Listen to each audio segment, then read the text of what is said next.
जय श्री हरि भक्तों। आप सभी भक्तों पर भगवान श्री हरि कृपा, माता लक्ष्मी कृपा सदैव बनी रहे।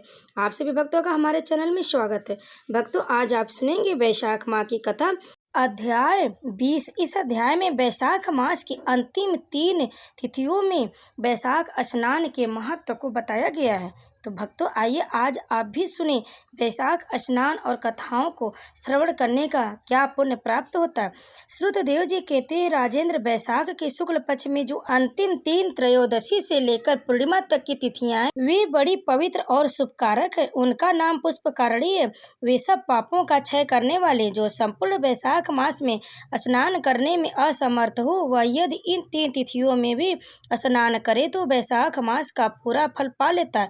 पूर्व काल में वैशाख मास की एकादशी तिथि को शुभ अमृत प्रकट हुआ था। द्वादशी को भगवान विष्णु ने उसकी रक्षा की।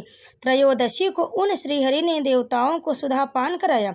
चतुर्दशी को देव विरोधी दैत्यों का संहार किया और पूर्णिमा के दिन समस्त देवताओं का उनका साम्राज्य प्राप्त हो गया। इसलिए देवताओं ने संतुष्ट होकर इन 3 तिथियों को वर दिया। वैशाख मास की यह 3 शुभ तिथियां मनुष्यों के पापों का नाश करने वाली तथा उन्हें पुत्र पौत्रादि फल देने वाली हों। जो मनुष्य इस संपूर्ण मास में स्नान न कर सका हो, वह इन तिथियों में स्नान कर लेने पर पूर्ण फल को ही पाता है। वैशाख मास में लौकिक कामनाओं का नियमन करने पर मनुष्य निश्चय भगवान विष्णु का सायुज्य प्राप्त कर लेता है।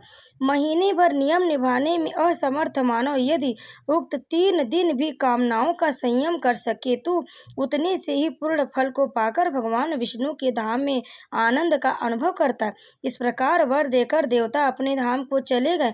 अतः पुष्पकारणी नाम से प्रसिद्ध अंतिम 3 तिथियां पुण्यदायिनी है और समस्त पाप राशि का नाश करने वाली तथा पुत्र पौत्र को बढ़ाने वाली है। जो वैशाख मास में अंतिम 3 दिन गीता का पाठ करता है, उसे प्रतिदिन अश्वमेघ यज्ञ का फल मिलता है। जो उक्त तीनों दिन विष्णु सहस्त्र नाम का पाठ करता है, उसकी पुण्य फल का वर्णन करने में इस भूलोक तथा स्वर्गलोक में कौन समर्थ है। पूर्णिमा को सहस्त्र नामों के द्वारा भगवान मधुसूदन को दूध से नहलाकर मनुष्य पापहीन वैकुंठ धाम में जाता है। वैशाख मास में प्रतिदिन भागवत की आधे या चौथाई श्लोक का पाठ करने वाला मनुष्य ब्रह्म भाव को प्राप्त होता है।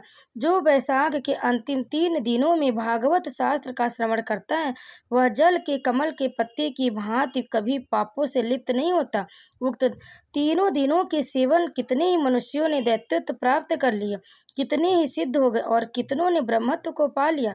ब्रह्म ज्ञान से मुक्ति होती अथवा प्रयाग में मृत्यु होने से या वैशाख मास में नियम पूर्वक प्रातः काल जल में स्नान करने से मोक्ष की प्राप्ति होती है। इसलिए वैशाख के अंतिम 3 दिनों में स्नान, दान और भगवत पूजन आदि अवश्य करना चाहिए। वैशाख मास के उत्तम महात्म्य का पूरा वर्णन रोग शोक से रहित जगदीश्वर भगवान नारायण के सिवा दूसरा कौन कर सकता है। तुम भी वैशाख मास में दान आदि उत्तम कर्म का अनुष्ठान करो, इससे निश्चय ही तुम्हें भोग और मोक्ष की प्राप्ति होगी। इस प्रकार मिथिलापति जनक को उपदेश देकर श्रुतदेव जी ने उनकी अनुमति ले वहां से जाने का विचार किया। तब राजर्षि जनक ने अपने अभ्युदय के लिए उत्तम उत्सव कराया और श्रुतदेव जी को पालकी पर बिठाकर विदा किया। शस्त्र, आभूषण, गौ, भूमि, तिल और सुवर्ण आदि से उनकी पूजा और वंदना करके राजा ने उनकी परिक्रमा की। तत्पश्चात उनसे विदा हो महातेजस्वी एवं परम यशस्वी श्रुतदेव जी संतुष्ट हो प्रसन्नता पूर्वक वहां से अपने स्थान को चले गए। राजा ने वैशाख धर्म का पालन करके मोक्ष प्राप्त किया। नारद जी कहते, अम्बरीश, यह उत्तम उपाख्यान मैंने तुम्हें सुनाया है, जो कि सब पापों का नाशक तथा संपूर्ण संपत्तियों को देने वाला। इससे मनुष्य भुक्ति, मुक्ति, ज्ञान और मोक्ष पाता है। नारद जी का यह वचन सुनकर महायशस्वी राजा अम्बरीश मन ही मन बहुत प्रसन्न हुए। उन्होंने ब्रह्मा जगत की व्यापारों से निवृत्त होकर मुनि को साष्टांग प्रणाम किया और अपने संपूर्ण वैभवों से उनकी पूजा की। तत्पश्चात उनसे विदा लेकर देवर्षि नारद दूसरे लोक में चले गए, क्योंकि दक्ष प्रजापति के श्राप से वे एक स्थान पर ठहर नहीं सकते। राजर्षि अम्बरीश भी नारद जी के बताए वे सब धर्मों का अनुष्ठान करके निर्गुण पर ब्रह्मा परमात्मा में विलीन हो गए। जो इस पाप नाशक एवं पुण्यवर्धक उपाख्यान को सुनता अथवा पढ़ता है, वह परम गति को प्राप्त होता है। जिनके घर में यह लिखी हुई पुस्तक रहती है, उनके हाथ में मुक्ति आ जाती है। फिर तो सदा इनके श्रवण में मन लगाते हैं, उनके लिए तो कहना ही क्या है। जय श्री हरि। भक्तों, यह अध्याय यहीं पर समाप्त हुआ। इसकी आगे की कथा आप अगले अध्याय में अवश्य सुने। तब तक आप सभी भक्तों पर भगवान श्री हरि कृपा सदैव बनी रहे। तो प्रेम से बोलिए भगवान विष्णु की जय।